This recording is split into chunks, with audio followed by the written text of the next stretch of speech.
So there's a story that comes out of the CIA from several years ago, many years ago, a true story. And what happened is that a Soviet spy was willing to become a double agent, spy for the U.S. So in order to make contact with his contact, they had to verify that it was really him. And so when he met up with his contact, he was given 6 layers of verification. And so first, he was to go to Mexico City and write a letter to the secretary, signing his name, I. Jackson, number 1. Number 2, after 3 days, he was to go to the Central Plaza in Mexico City. Number 3, at straight up noon, he was to stand before the statue of Columbus. Number 4, with his middle finger placed in a guidebook. And if he were approached, number 5, he was to say it was a magnificent statue. And if the person further engaged him, he was to say through his thick Russian accent, number 6, I'm visiting from Oklahoma.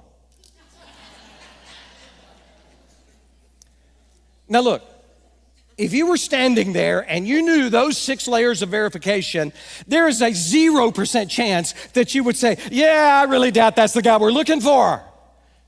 Just because of the layers of verification. 6 layers of verification. Listen, with Jesus, there are over 300 clear, concise layers of verification of his identity predicted in sacred scripture long before he would arrive. Most of them no person could orchestrate for themselves. For instance, he was 8 centuries before he was born. Micah the prophet prophesied that the Messiah would be born in a little tiny hamlet outside of Jerusalem called Bethlehem.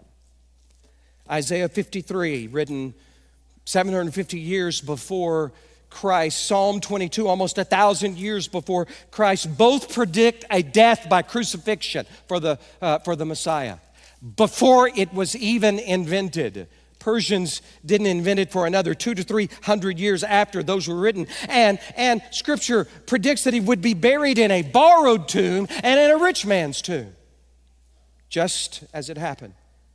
Psalm 16 and others prophesied that he would resurrect, and a lot more, 300 more.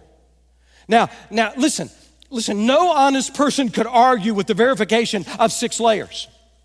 But what about 300 layers that God has provided through the prophetic voices of the Old Testament for who Jesus was and is? Look, you're not crazy to believe that Jesus rose from the dead just by the verifications of his identity. And it's not crazy. Look, it's not crazy to believe it because of the reason that liars lie. It's not crazy for the reason that liars lie. Because liars are not willing to be tortured and murdered for their lie.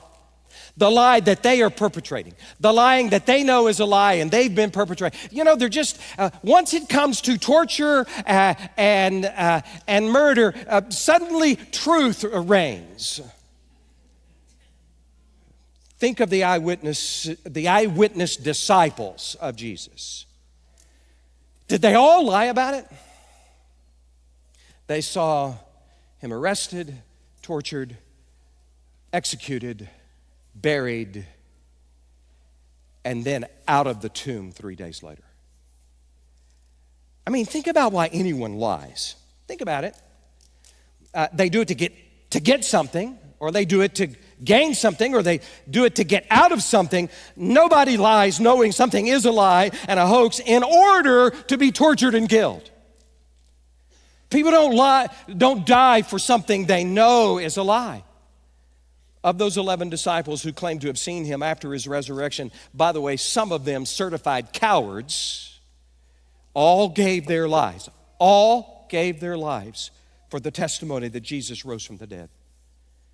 10 out of the 11 were martyred, executed for their testimony. And do you know why? Because they knew it was true.